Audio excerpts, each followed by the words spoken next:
Hello, everyone. Hello. Okay, I am going to try. Oh, you have to do both.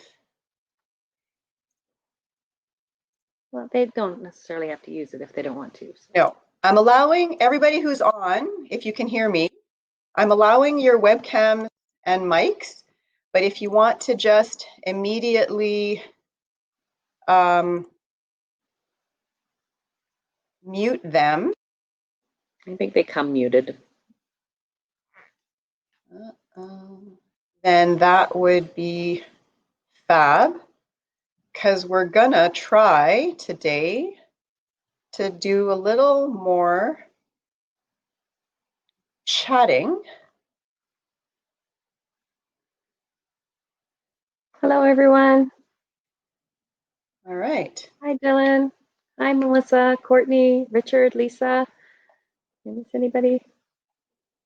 Hello, Moose Jaw. Okay. So, yeah, we're going to try to Hi, Stephanie. incorporate people into the chat a little bit more. So Oh, I've hi. given, hello. And yeah, so I can't just give you the option of microphone or video. So I had to give you both. So when we are opening up the discussion, then you're more than welcome to put your cameras on. But if we could just all have our mics muted as much as possible, unless we're trying to talk. And there's supposed to be 35, 36 people. So I'm not sure how that's going to work. It could turn into utter chaos, but you know what? That's okay too. We're going to give it a try today. We're going to work with it. I'm not sure how to mic my mute. Yeah, I don't know either. If it's not, if you're on, because there's some people on phones and there's some people on computers. If you're on a computer, you have to hover your mouse at the bottom of the appetite for change, and then three little icons will appear, or two, a microphone and a little eyeball. And you just click on it, and then it'll show you turning it on or turning it off. Now. There we go. Hello. There we go. Okay, sure. Awesome. And if you are joining us from a tablet or a phone, and I'm not sure about iPads or iPhones, I'm not sure about the Mac or the Apple stuff, but I know with the Android, you don't have the camera and the microphone option, so you'll just be chatting with us today. We've learned that the hard way. Both what?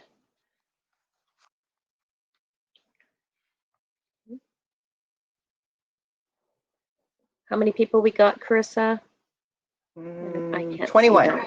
Okay, so we'll give them a couple more minutes and then we will get started. Hinton, hello from Hinton. Nice. Yay. I want to go to Schweitzer Park again, but I don't know if that's one that's still provincial or if it's one of the ones that's been privatized. Oh, I don't know. I haven't been there since my son was just wee. We went up there. He was probably about 5 or 6 when we stayed there. I love that. That's such a good campground. Coldest water ever, though. In the showers? No, in the lake, the river? Little lake that's there, yeah. You get in and you can get about a toe wet and it just turns to ice cubes. Yeah. I'm from Borden. It's glacier water, right? Well, yeah, exactly. And it's in the mountains. I'm not really a lake swimmer because I don't know. Ty was little, so we kind of waited, right? But I just got here September. There's still snow in the mountains, so lots to explore. Oh, awesome. Okay. Awesome. Well, it's pretty. It's beautiful. Hinton is, other than the mill part. Have you been to, is it called Catamine Mines yet, Lonnie? I think that's still closed because of the white nose or white fungus or whatever for the bats, because they're trying to keep the bats safer. Right. Where is Hinton? It's in just outside of Jasper. Yep, on the way to the mountain parks in Alberta. Yeah, I have pictures of me in the Catamine Mines when I was about probably 7 years old with my brother with our little hard hats on. Yeah, Chris and I hiked all the way up. We had our gear, we had our flashlights. We were like 50 meters in and bats started flying at us and I'm like, I'm out. I left. Hello from Ottawa. Close to Carling Mountain. Oh, well, that's okay too. I love Ottawa and Cold Lake. I actually think Cold Lake is gorgeous. There's Mhm. not really many places that there isn't something good to know about. All right, so how we got? We got 23. Well, I think we're going to start just Yep. because we do want to do some chatting with everybody. And if people join, then I'll try to, when it's Heather's going to, I'm going to start and then Heather's going to take over for a bit and I will enable everybody else's mics and cameras. And then as you get that invitation, if you are on a computer or laptop, I would just ask you to mute your mic and your camera so that there's not lag and feedback and stuff. And then when we open it up and say, okay, so let's have a chat, then you can unmic yourself or unmute yourself. It's That's going a to be a good tough day. yes. Unmute yourself when you're wanting to share. Okay, does that sound all right? 26. All right, so welcome to Appetite for Change. In this series, and it's six sessions, we're going to change how we look at success. We're going to change how we view health. We're going to look hopefully differently at the conversations that we're having with ourselves that are influenced by what we hear from society, from media, from work, from family. So we're going to try to take a look at how we need to be a little bit more aware of what that is doing in terms of the internal dialogue that we're having. And we're going to redefine, hopefully, what it means to be well outside of all of those parameters, outside of that box that we have been. And it's kind of funny that those of us who are looking at ourselves, we are in a box right now and we want to try to not be. We want to push the walls of those boxes outward. But one of the things that's going to be the most difficult is if we want to be able to move forward, we need to accept where we are right now in this moment. And for a lot of us, that's a really big challenge because we've been maybe hearing from various people in our lives that there's always been something that you need to change, you need to work on, you need to be better. And better isn't a problem. It's the way in which that message is relayed. What we are not going to talk about is nutrition. There's lots and lots of really great nutrition webinars available on Calf Connection already that have been done. We're not going to talk about the macros and those kinds of things, but we are going to talk about why we eat, the reasons we eat, and maybe some of the behaviors that factor into food and what drives us to make perhaps the choices that we do, and those behaviors that may or may not be serving us in terms of that picture of success that we're going to try to create for us. So that's the focus today, is how are we going to redefine success for ourselves? And this is applicable to a lot of things, but we're going to be looking at it predominantly from the perspective of, I don't even know what a good way to phrase it is. Heather, maybe jump in and help me out here. I don't know where you're going. I don't know either. Well, hopefully you'll catch us back up. But before we do that, you know the drill. We need to get through the stuff that we have to get through. So the presentation you are about to view is the intellectual property of the Department of National Defense. Any reproduction or transmission of the slides contained in this presentation is strictly forbidden. Some of the topics discussed in the webinars might be of a sensitive nature, this one not so much, and may not be appropriate for children, so maybe just be cognizant of where your little rugrats are hanging out right now. Parental discretion is requested. If you've got kids that are 18 and up, or even 16 and up, and this is maybe an area that they're struggling with, certainly something that you might want to have a discussion with them kind of offline, or if you feel that they're mature enough to handle it, they can certainly listen in with you as well. Please also understand that the folks that are on the chat, and as we've mentioned, we are going to try to open it up to actually more dialogue today than the series that Heather and I had done before, but the stories that you hear or read are theirs to tell. So we would just ask that any of the stuff that's, shy is good, no worries, Karenza, probably totally killed your name, but I'm sorry, I hear what you're saying. So if you only want to, if you don't want to say anything, that's okay. Just please respect the things that other people have said and keep that within the confines of the webinar. And the webinar is being recorded and will be available for viewing on Calf Connection later on, and somewhere else. We need to investigate that, but for sure still on calfconnection.ca. So we want as much participation as you guys are prepared to give us, but if you are shy and you would rather follow along without using any of those options or just the chat, whatever your comfort zone is, that's absolutely fine. All right. And one last thing. So we're going to do the first poll of the day.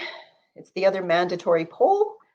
So if you would like to answer the question that you should be seeing right now, that would be fab. Yay. Excellent. All right. Perfect. Wonderful. Thank you.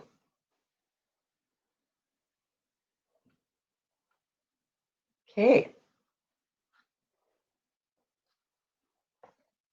Okay, so we thought we would start with something fun. So you might be wondering why there's pizza on my slide, but because we really want this to be interactive and comfortable for everybody to talk about, because this is where the value comes from in having a conversation about the topic that we have decided on. We want to get you guys a little bit comfortable. So we thought we'd start with being a little bit on the playful side with you guys. So just some fun, easy questions to sort of warm us up, make us feel a little bit more comfortable with chatting. So the first question I have for you, and you can either open your mic or you can just say in the chat, pineapple on pizza, yay or nay? Okay, lots of good Canadians, right? Because I think, isn't Hawaiian pizza actually Canadian? It is. Yeah. Yes. Yeah. Which is funny because it's called Hawaiian pizza. Yeah. That's okay. Nice. I said to Carissa yesterday, I've become a pineapple snob because I've been to some of these places that do sort of the artisan pizzas and they all use fresh pineapple. And Hawaiian's always been a favorite of mine, but now I've become a bit of a snob where I really only like it if it's fresh. No ham, thanks. Snob. No. All right, let's try another one. So we're gonna say you're going to a movie. We'll say popcorn is an obvious, but are you gonna go chocolate or candy? It really depends on my mood for me. It's the battle is on. Okay, very evenly challenged here. Yeah. Yeah. Oh, close. Oh, so close. Oh, for me, licorice, I almost need someone to share it with because I eat it too quickly. So it's like, whoa, where did it go? All right. Thank you, everybody. Okay, let's try one that's non-food related. So cats or dogs? Oh, strong on the dog value, looks like. I said to Carissa, and she said, I knew you'd say that answer. I said, I'd rather live with a dog, but I love animals in general. So I do love both those cute little faces. Well, and speaking of that, Heather and I both have a dog, and hers, she can kick out of the room that she's in. Mine is prowling around. So you might hear her because she goes to the window and yells at squirrels and bunnies. So my apologies in advance. We have lots of bunnies now. With very few people out on the streets, the bunnies have come alive in our town. Neither. Oh, okay. So no pets, period. Fish, Kevin? Bearded dragon. Skink? Gerbil. No.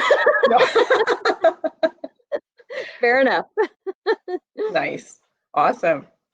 All right. And our last one is not a poll, but rather just a bit of an icebreaker. So we all have sort of routines that we love to follow, things that are sort of habitual in nature for us.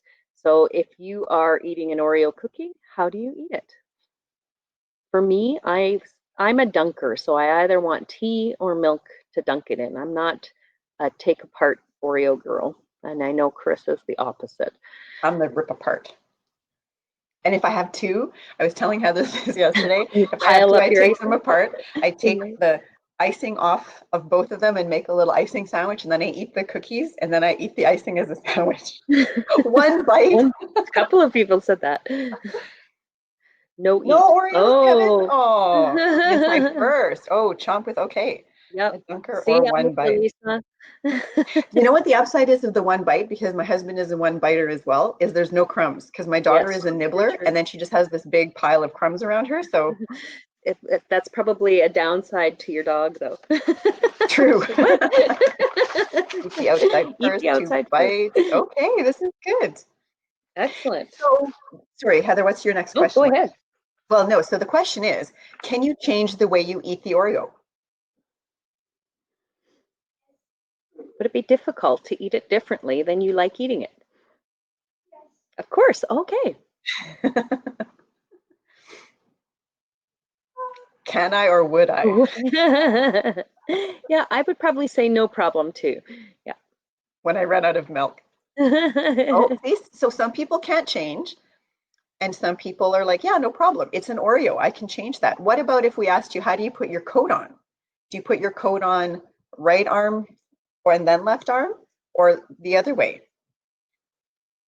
Think about that. And then your little homework assignment would be to try to put your coat on the other way And you probably don't know how you do it. So until you do it. oftentimes I just get people to put it on, take it off, and then do it the opposite way and see how hard that is, because it's actually really challenging. These are Yeah. habits kind of hard to change. Yeah, exactly. Both at the same time. Woo! I want to see that trick.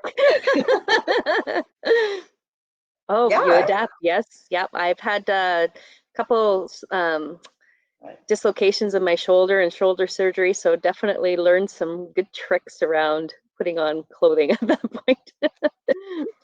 That's a really good point, Richard. You know, these little things aren't things that affect our life decisions, but the things that do affect our life decisions are formed of all those little things that we don't think about, which when they add up can have a significant impact. So if you change the way you eat an Oreo, is that going to change your life?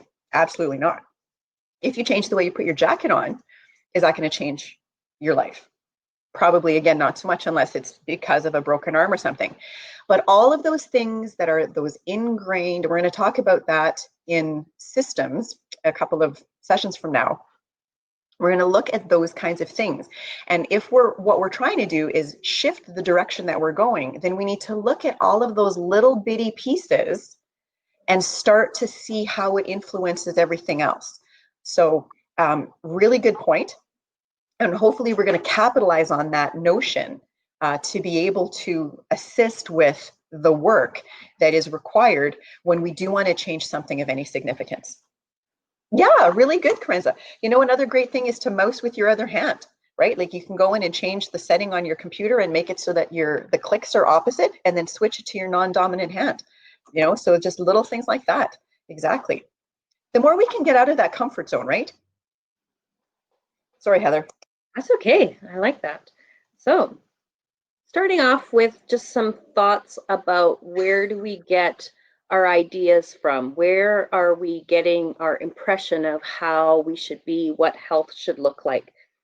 How many of us have images in our head about how we should be, about how we should look, about what we should be doing with our lives?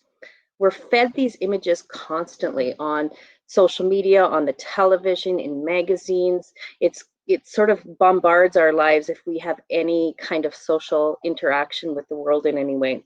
And most often, these images are very unrealistic, and for most of us, unattainable. They're usually photoshopped, they're airbrushed images.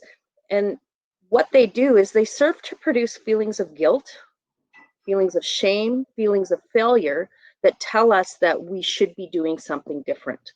These images and ideals have become so ingrained in our culture and so pervasive that it has become difficult for us to suss out the difference between what is health and what is weight, because they have become synonymous, and that's not always true. So I think that we need to look at how we view those things, even within our own military culture. When we look at the majority of us, of the serving members, need a reasonable fitness level to do their jobs, and even to do their jobs really well. They need a reasonable fitness level. And yet there is this pressure to be superhuman, to be everybody should want to be at the level of our special forces soldiers instead of just being okay with being healthy. And most of those people can do their jobs without being 3% body fat. They will be just fine. They will be healthy. They are fit. And yet there's this pressure from society and from our own organization that needs to look differently.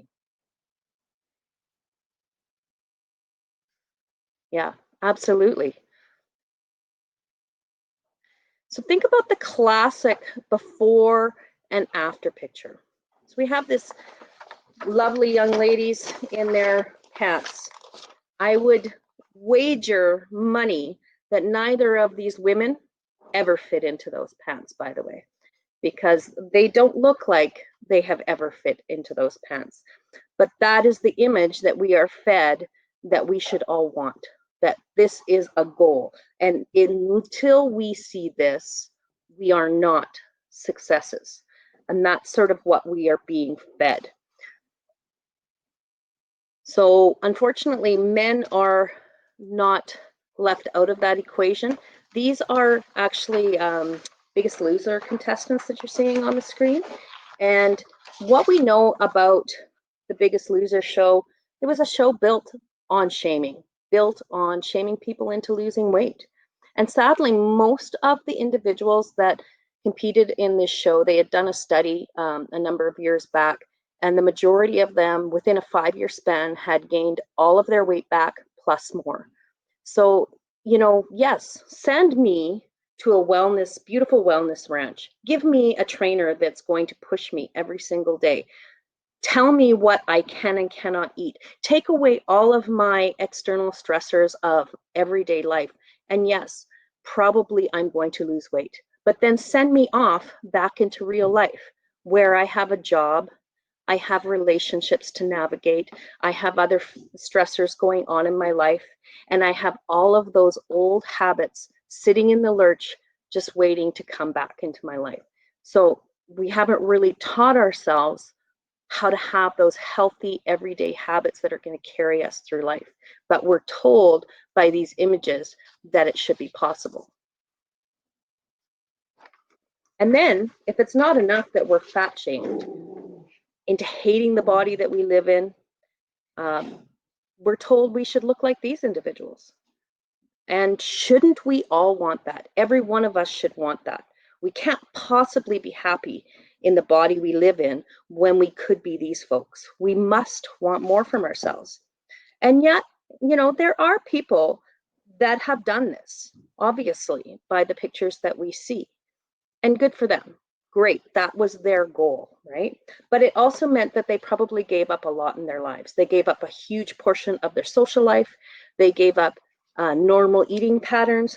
They've probably given up a whole lot of free time. And I would suspect that many of them don't have time for other pursuits like art and music and things that maybe you and I enjoy.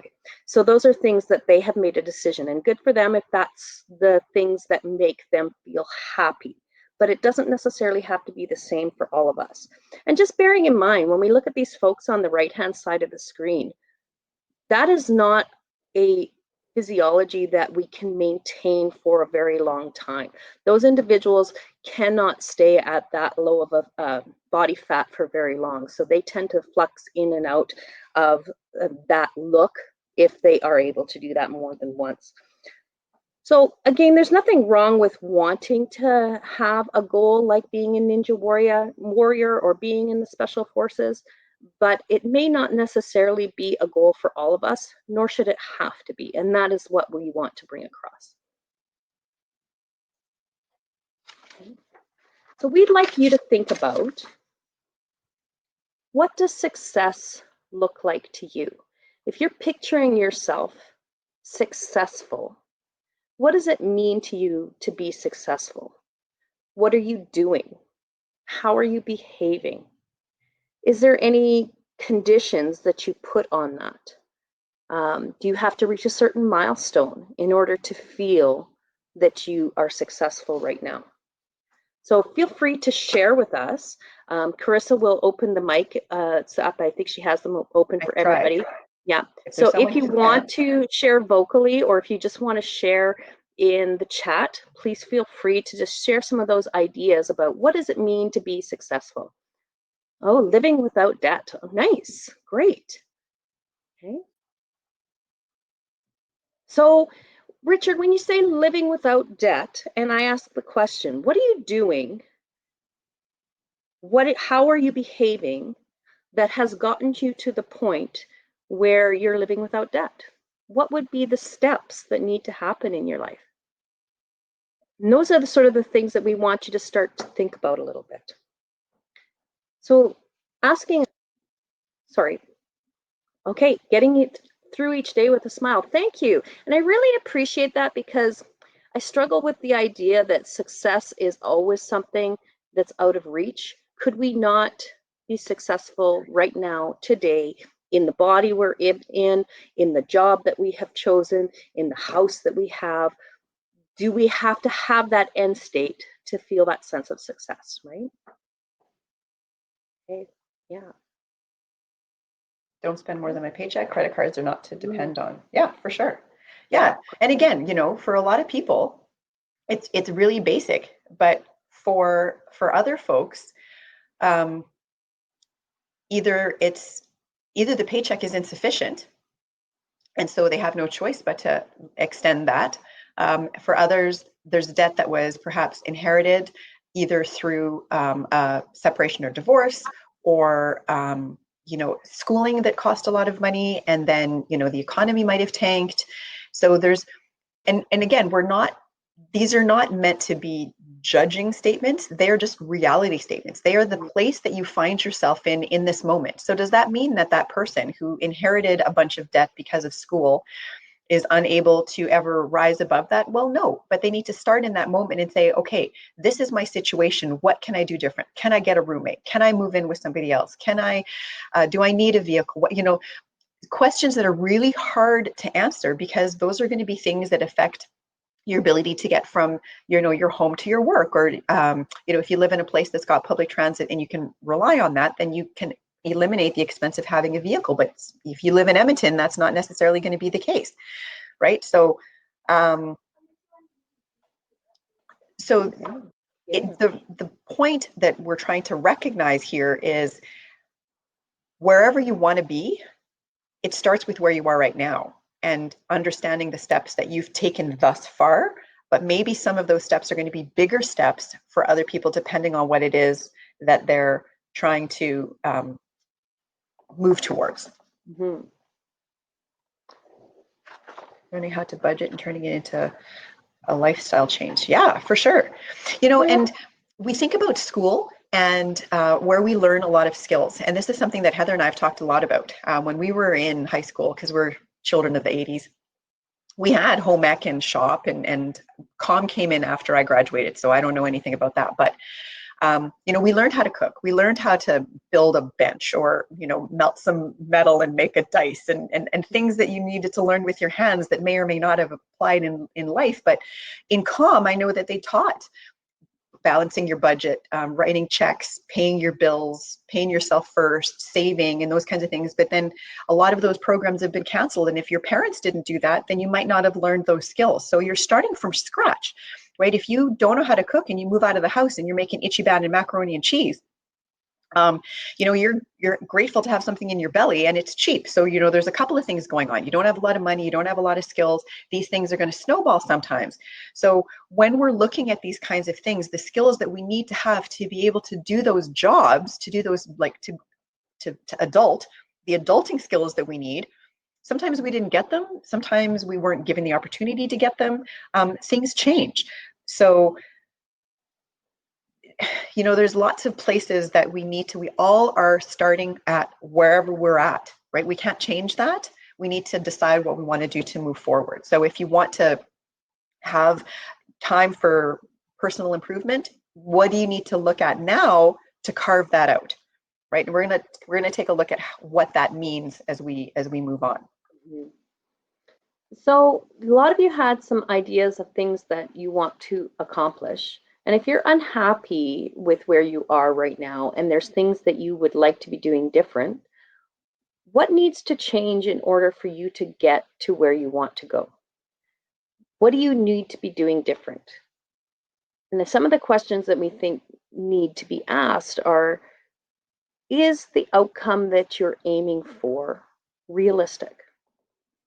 Is it so far outside of capable that we just end up striving for it forever and feeling like failures? Or are we putting small enough tasks in our um, vision that it's totally reachable, right?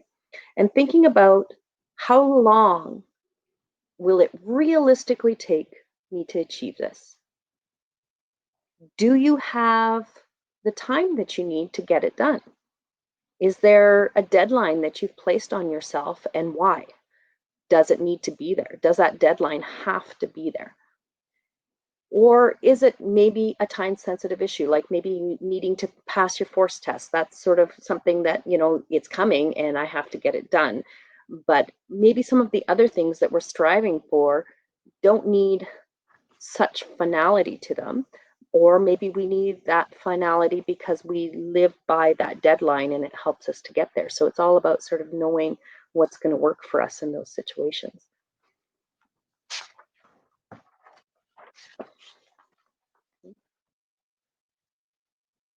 So when we think about what we're aiming for, what might be getting in the way right now? Why don't you already have these things? What's gotten in the way for you in achieving those things? And maybe also thinking about what is your perception of what success looks like. Are you waiting until you achieve the beautifully wrapped present to feel successful? Or could you truly be happy in the quirky wrapped present and find a feeling of success regardless of the package that it's in? We often use weight and societal standards of what attractiveness and success are to stigmatize people, to demean them, to mock and ridicule, to overlook, or even to ostracize people. People are not their weight any more than they are their eye color. We don't walk around saying, oh, that person is blue eyes. No, they have blue eyes. So then why do we say that person is fat or they're skinny? No, they have fat, but they are not fat. And there's a really big distinction in those things and how we identify with ourselves. Okay. So what are some of the barriers, other barriers besides perception that might be getting in your way?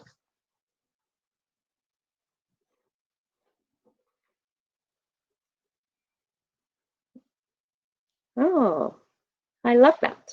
Yes. The older I get, and Carissa has used this statement before, the less F's I have to give. And so I have become much more comfortable in my quirky wrap present. And I feel a lot more comfortable with myself in this body than I ever did when I was younger. But it's still a challenge, and I still have moments where I am victim to all of those societal standards as well. So it's not gone, but I definitely deal with it better than I did as a younger person. People for sure. Okay, toxic people. Yeah, absolutely. So much pressure from human beings around us. And why are we letting them control the decisions that are happening in our lives or controlling the way that we view ourselves? They are really irrelevant to who we view ourselves as, and yet we let them seep in and create this toxic environment in our own minds. Yes, that's yeah. Time is definitely one of those things, right? We make time for the things that we perceive to be important in the moment for what, like, to sustain that perfectly wrapped present, but we forget that there are other things that we are letting go of to sacrifice to be able to sustain that. Like, I had a thought, and then of course I read the chat, and then I got lost my thought. But in any event, it's true. Time can be our friend, and time can be our enemy. And it's how we choose to use that time. Heather and I have said since we've been working from home, all of these people that have run out of Netflix and have started making sourdough and finished their tapestries, we're barely hanging in there trying to get 1 week's worth of stuff done at a time and stay on top of things. We're like, we want all this free time. But that's the reality of us having to adapt to this new scenario of how we deliver materials. And yeah, taking care of others is important. And we're trying to think, like, how can we take care of the folks out there? And we forget that we need to turn the camera off and look at the people behind us that need taken care of too, and ourselves.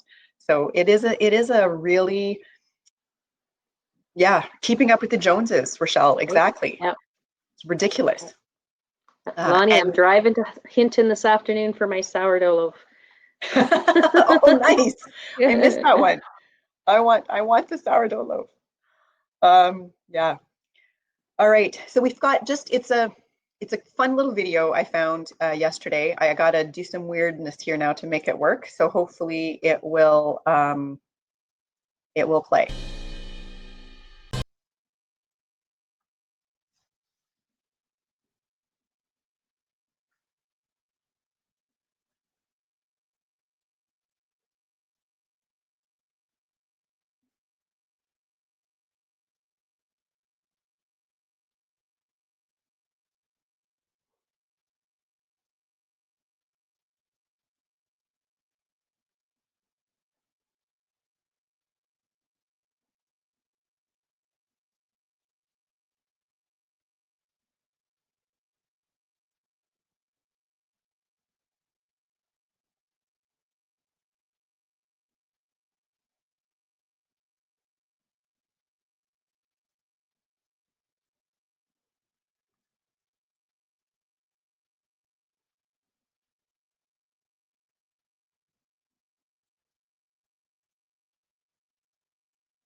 So what did you guys think of that? I forgot to mention that it's not you had to read along.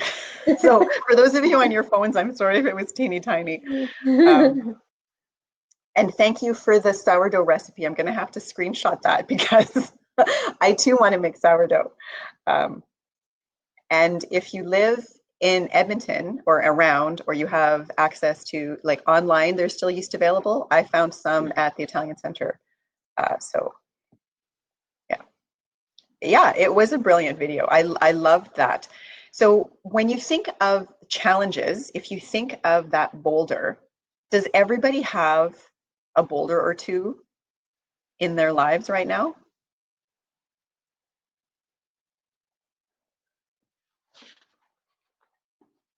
Yeah, for sure.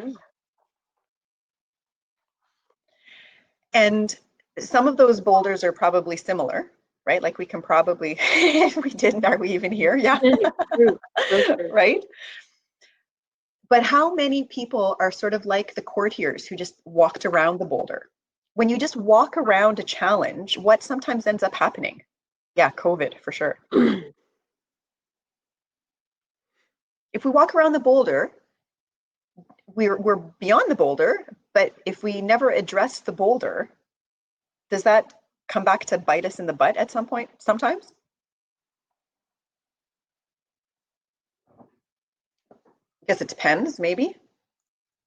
Mm-hmm. Yes, and then sometimes it does, and then we have to face it again. And yeah, absolutely. What about the people who just complain about the boulders in their way? Do people put boulders in our paths? Absolutely, right? Like those toxic people that was in the chat earlier, right? They're basically boulders in our path, and we need to decide what we want to do. Can we avoid them? Are they people that we work with? Are they people that we live with? What can we do to address that if that's the issue? And then if you take the time, how many people have had to overcome a challenge, had faced their boulder, and discovered that proverbial bag of gold coins? So true, Matthew. Yeah, we do put boulders in our own way as well, for sure. Probably more than anyone else does for us. Yeah, learn to block them out. Yeah, that's to the toxic people. Yep. Absolutely. So what we would like is, with the King's Boulder in mind, to think about how you measure success. How do you measure? What is your bag of gold coins? What are the metrics that you use? Because if you can picture yourself successful, it means you have been able to create meaningful, long-lasting change, right? Because success shouldn't be something that's fleeting. Success shouldn't be having won that fitness competition and then going back to, whatever it was that was your before. It's not overcoming debt only to then buy a Lamborghini and be back in debt, right? So what are the metrics that you use to measure success? The images in the screen are different kinds of measures than what we often societally use to measure success, right? Because success is often measured by the size of your pants, or the number on the scale, or if you've got gray hair or not gray hair, or wrinkles or no wrinkles, or any of those kinds of things. But what about how high you can leap over that bar in high jump? That is a measure of success. What is the high jump bar that you have that you're trying to jump over? The bottom corner where he's pulling that sledge. Yeah, how much weight can he pull? If we're going to look at weight, let's look how much we can pull, push, move, lift, hoist, throw. Those are measures of success. How far can you drag that sled? So when we are looking at those metrics, I know I like to think of that too, my wrinkles, but sometimes it's hard. And I color my hair because otherwise I'd look like a crone. Feel good about effort, then successful. Yeah. And does it have to be a big success, right? Does it have to be something huge in order to feel success? Or can we feel success that then drives us to do other things with small accomplishments?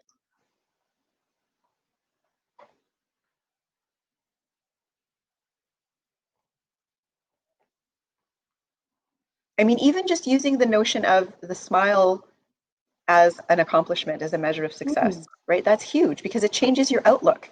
It changes how you look at smiling. It changes how you look at frowning. It changes the experiences that you want to have that lead to smiling or frowning.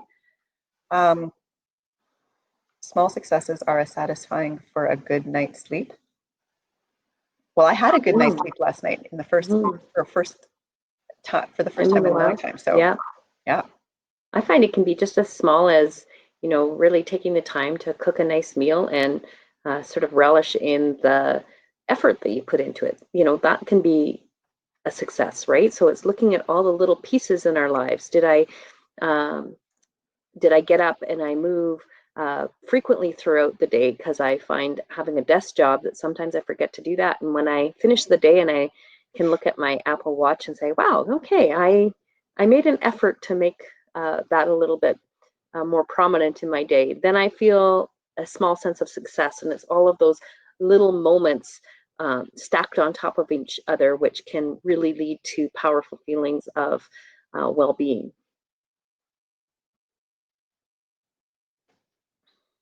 So yeah, what we want to try to do again is to sort of shift that notion. So if you have successfully made a change, big or small. Oh, first, nice. Well, happy belated.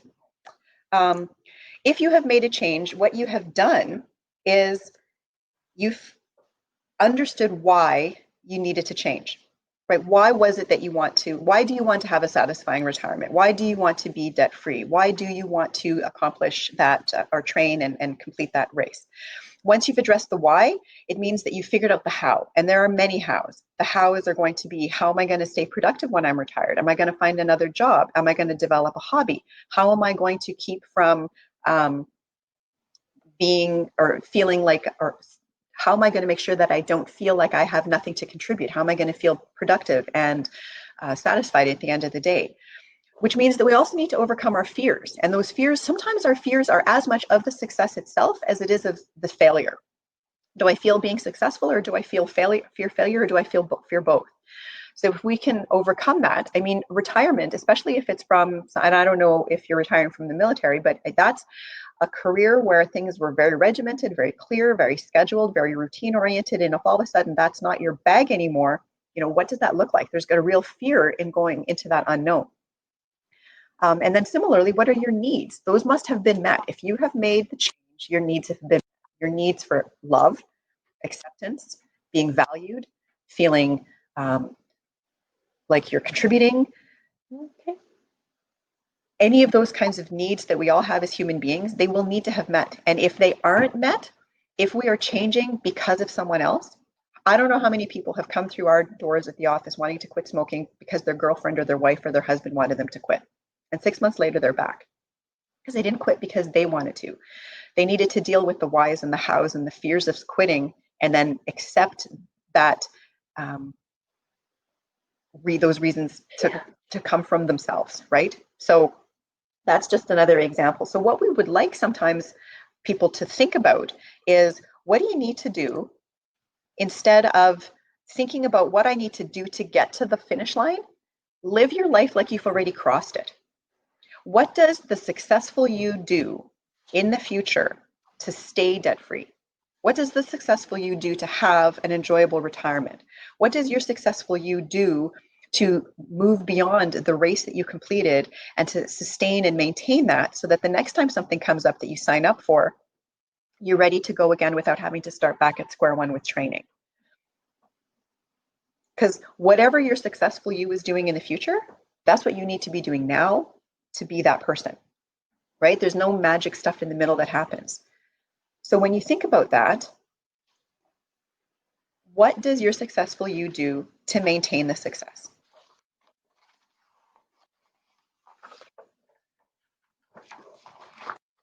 If anybody's got any thoughts.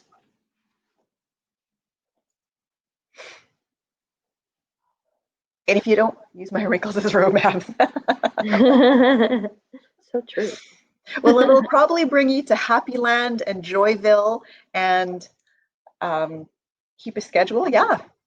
I know I've been really struggling with that since we've been shifted to a different way of doing work. And Chris and I have talked about that a few times. We've had to kind of reinvent how we're managing our time a few times over the few weeks to find something that's actually functioning well for us. I think I'm still in that process because I still find myself working, and Carissa as well, because I think I was still talking to her at 9:30 last night. So Yep. Yeah, keep practicing, break down your goals. And we're going to talk about that, Stephanie, when we're looking at systems, to break them down, because sometimes that's trickier. Forever learning, 100%. Check in with yourself every few months. Yeah. Spread out your calendar. Oh, I love that. See, thank you. You need to come and teach me how to do that. Yeah. And when we're talking about living like you've crossed the finish line, we're not also talking, I mean, maybe it's a major overhaul, but maybe it's just that you are regularly doing the things that you need to be well, like going to having that good sleep. There was apparently a good webinar that I missed. I do a sleep webinar, so I know some of those tips. So I made sure that I read my book and had my shower and had a quiet time and had my tea and did all those things and got all the work, and I made a list of what I needed to do in the morning so I wasn't stressing about it at night. And probably those things helped. So those are the things that we need to do. So my successful me was today, right? Like last night, my successful me was getting up, having those things listed and ready to go so that I could set up the room and do all this and feel comfortable and not worry about it, so that my brain was free to just let me sleep. And maybe that's what happened. Maybe, I don't know, because sometimes sleep just is one of those elusive things. And occupational therapists have all kinds of handy dandy tricks in terms of scheduling, in terms of breaking down things, in terms of systems, in terms of creating ways that you can live your life to be more, to utilize the potential and the momentum that comes from that, 100%. So the next piece to that to consider is, how does your future you, having crossed the finish line, compare to what you're doing now? Is there anything that you're doing the same? Is there anything that you're doing different? Yeah, lists. Oh, I have so many lists. Sadly, they're on like 87 pieces of paper and I lose all the pieces of paper. So how does your future you, having crossed that finish line, compare to your current you still moving in that direction? What's different? What's the same? You know, that's the other thing, is a lot of the times we forget to give ourselves the credit for the things that we are doing that is moving us in that direction. Your future you is happier? Oh, Matthew, that makes me a little bit sad. Oh, you know what, Natalie, that's true, except for sometimes I forget that my inside voice and my outside voice need to be talking to each other. And so people are hearing my thoughts who don't need to be hearing my thoughts. Carissa talks to herself when she goes for walks outside. So she's the ultimate end of the extrovert personality. So if no one's going to talk to her, she's still going to talk. Yeah, right? Empty nest. What's it going to be like? See my kid in the background. She's jogging. Her watch told her she needed to get up and move. So that's what she's doing. I've trained her well. And then finally, what could you change? What could you change right now, today? If there's anything, if there's one additional thing that you felt you could do to help you to get to that other side of the finish line, what would it be today? So whatever your goal is, if it's to be happier, what can you do today to be happier tomorrow? Because that's still your future self, right? If it's to continue to take webinars to improve your resume so that you can get a job that you're just thrilled with and you're passionate about, what is that one additional thing that you can do today? If you want to win that race, what can you do today, you know, with social distancing and all the stuff that you need to do to prepare for that? If you want to have a successful, happy, fulfilling retirement, what is the one thing you can do today to make sure that that's going to happen? Because we all have a thing that we can do starting right now. Yeah. And it doesn't have to be big. Like, we're not saying you need to upend your life to reach those results, but it's thinking about what one small step can I take today that can shift things for the positive, can shift things towards where I want to be. It can be as simple as adding a 10 minutes of exercise, just like Daphne is doing in the background there, a few times a day to improve your health. So it doesn't need to be gigantic, huge boulders that you're aiming for, but rather some pebbles that are going to stack up to be something very large. Push-ups for your nemesis. Okay. Yes. Listen to the Beatles. I love that. Sorry, I've never seen that, and here I am singing. Small goals that are attainable. Yeah, 100%. Break it down, right? And as I said, we are going to be talking about that a little bit more. So we do have a handout for you all. I just got to find it. No. It should be here. No, that's not where it is. Come on, handout. I know that it's there. I can do it for you, Carissa. Oh, there it is. So again, totally optional. It's just, and it's going to look like this. It's a pamphlet style thing with the little rocket ship on the front. Where's my camera? And then you're going to, I don't have double-sided printing at home, so it's stapled and put together, but it's going to just give a couple of, and it's got a little bit of a weight focus to it, but it's certainly something that can be applied on a whole bunch of different levels. So hopefully there is some ideas in there that will help you to move forward with redefining what your picture of success in, or maybe it's going to help you to start to really flesh out what that successful you looks like, because that would be helpful as well. Sometimes we don't know. Sometimes we just feel like, well, I'm not really super happy right now. And I need to do something, but I don't know what that is. So maybe when we start writing it down, then it gives us some feedback, and we're like, oh, maybe I could do this. Maybe I need to watch less Netflix. I've stopped watching the 10 o'clock news because I'm sort of up to here with COVID and stupid Donald Trump things, right? Like I kind of can't take any more of that. So I know it's happening. I try to minimize the amount I'm exposed to that. So that helps me to sleep too, not going to bed right after watching that.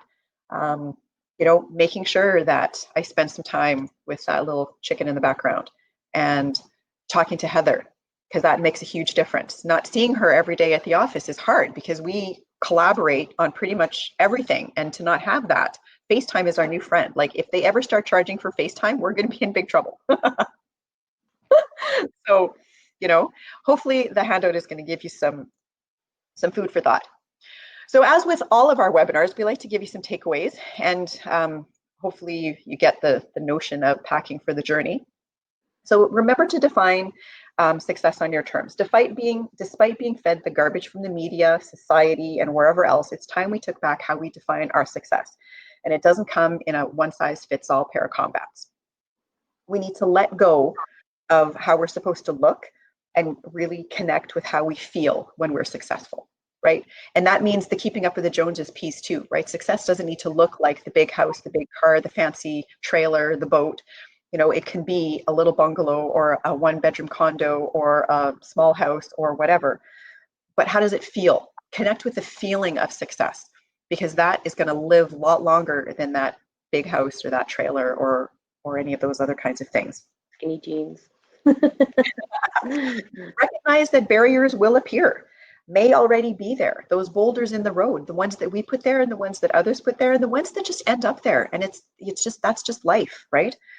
When we identify those boulders and we identify where they're from, maybe sometimes that helps. If it's an internally created boulder, we have the power to change that. And if you need help identifying those boulders, then there's resources available for you to do that. Because once you know that those barriers are there, then you can start coming up with some strategies on figuring out, what do I want to do to get it? Sometimes you need to get around. Sometimes that boulder is just always going to be there and you need to get around it, and that is the successful path. But sometimes you need to move the boulder. And then living like you've crossed the finish line, it puts you in the mind of that person you want to become. To be that person, you have to do what they do now, starting today. There's no magical stuff in the middle, right? There's nothing that's magically going to happen that's going to get you from point A to point B. This void in the middle, that's you. That's your work. That's your effort. That's your commitment. That's your dedication, your discipline, which we all need. Because those choices, the amount of effort you put in, that's what's going to get you to that other side. And it's going to help you to feel satisfied, because your successful you is tomorrow and the next day, and it's 5 minutes from now, and it's at the end of this webinar, right? That future is always right ahead of you. So if we can start living, accepting here and moving one step at a time, then you're already going to be well on your way to where you want to be. For those of you who have not yet used SIFMAP, just again, the standard list of resources, it's an excellent place to start. If you want an OT, if you want someone to help you set up a routine, if you want someone to talk to you about better communication skills that you didn't get out of the webinar that Heather and I did, if you want to talk to someone about the fact that maybe you're yeah, I like Oreos, but sometimes I eat the whole bag and I need to deal with that.